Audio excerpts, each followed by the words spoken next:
चला तर विद्यार्थी मित्रांनो, आज आपण पूर्व उच्च प्राथमिक शिष्यवृत्ती परीक्षा इयत्ता 5वी याच्या स्कॉलरशिपमधील उताऱ्यांचा आता आपण सराव करून घेणार आहोत. तर बघा, पहिला उतारा सरावासाठी. डॉल्फिन हा खोल समुद्रात राहणारा मासा आहे. त्याची लांबी सुमारे 10 फूट असते. त्याचे तोंड पक्ष्याच्या चोचीसारखे असते. त्याचा पोहण्याचा वेग ताशी सरासरी 30 मैल असतो. काही वेळा तर ते ताशी 40 ते 60 मैल वेगाने पोहतात. डॉल्फिन मासा इतर माशांसारखा अंडी घालत नाही, तर तो सस्तन प्राणी आहे. माशांप्रमाणे त्याला कल्लेही नसतात. श्वास घेण्यासाठी मधून त्याला पाण्याबाहेर यावे लागते.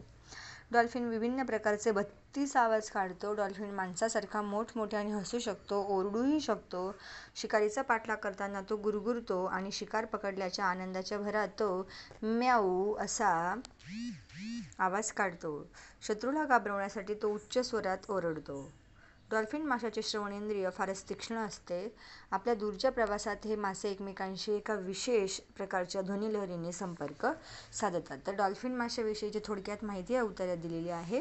तर बघा, आता उतार्यावरील 3 प्रश्न या ठिकाणी आहेत. मग आपण त्या प्रश्नांची उत्तरं शोधणार आहोत. डॉल्फिनच्या बाबतीत अचूक माहिती दर्शवणारा पर्याय निवडा. डॉल्फिन मासा अंडी घालतो. इथं बघा स्पष्ट लिहिले, डॉल्फिन मासा इतर माशांसारखे अंडी घालत नाही, त्यामुळे पहिली ही अचूक नाही. डॉल्फिन मासा एकच आवाज काढतो नाही, इथे लिहिलेलं आहे की डॉल्फिन मासा हा 32 आवाज काढू शकतो. डॉल्फिनचे श्रवणयंत्र तीक्ष्ण नसते. इथे म्हटले श्रवणेंद्रिय फारच तीक्ष्ण असते, म्हणजे तिघही चुकीचे आहेत. तर डॉल्फिनचे तोंड पक्ष्याच्या चोचीसारखे असते. हे असणार आहे आपलं, त्याचे तोंड पक्ष्याच्या चोचीसारखे असते. तर आता चौथा पर्याय आहे तो अचूक माहिती दर्शवतो.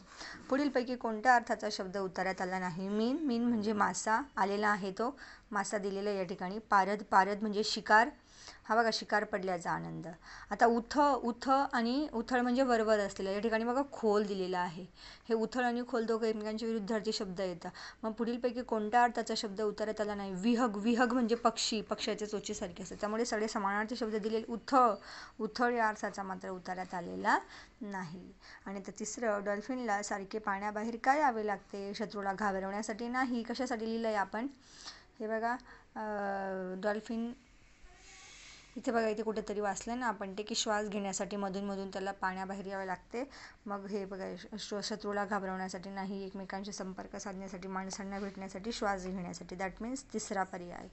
तर या पद्धतीने उतारे असतात. तो व्यवस्थित जर वाचला तर आपल्याला लगेचच उतार्यामध्ये प्रश्नांची उत्तरंही सापडतात. भेटूया पुढल्या व्हिडिओत.